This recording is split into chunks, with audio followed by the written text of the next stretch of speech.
Bonjour, nous avons le plaisir de recevoir aujourd'hui Frédéric Birot, directeur général de B Capital, pour parler de finances comportementales. Frédéric Birot, bonjour. Bonjour. Tout d'abord, pouvez-vous nous présenter rapidement B Capital et nous expliquer en quoi consiste la finance comportementale? Alors, B Capital, c'est le spécialiste de la bourse de BNP Paribas, banque privée.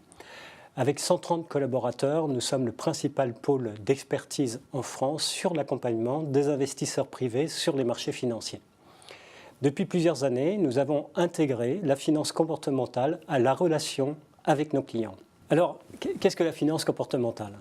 En résumé, c'est l'application de la psychologie à la finance. Cela permet d'identifier les biais comportementaux des investisseurs qui vont peser sur la performance et d'en atténuer les méfaits.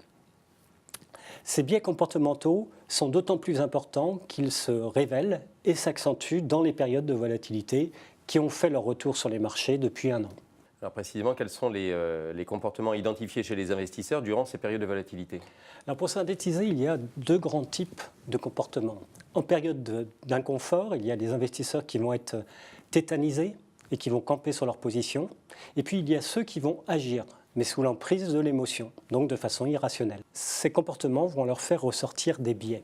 Parmi les plus classiques, il y a l'aversion à la perte, assez facile à identifier.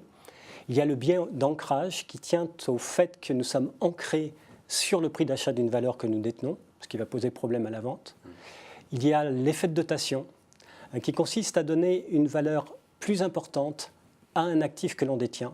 Enfin, il y a le biais de familiarité, qui tient à la connaissance que nous avons d'une valeur, une sorte de prisme qui va occulter les autres opportunités présentes sur le marché. Quelles sont les solutions pour atténuer, voire corriger ces biais comportementaux?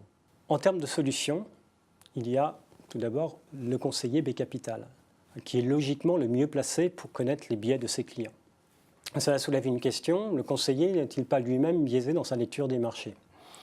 Pour parer à cela, chez B Capital, nos conseillers bénéficient de séances de coaching sur leur propre façon de prendre des décisions et disposent d'un outil développé en interne qui leur donne une grille de lecture corrigée de façon à éviter d'avoir une vision déformée des marchés.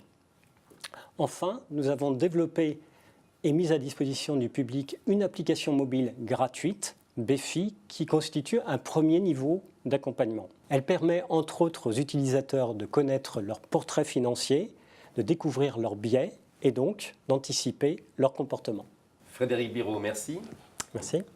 Merci de nous avoir suivis et à bientôt pour évoquer d'autres enjeux patrimoniaux et financiers avec BNP Paribas, banque privée.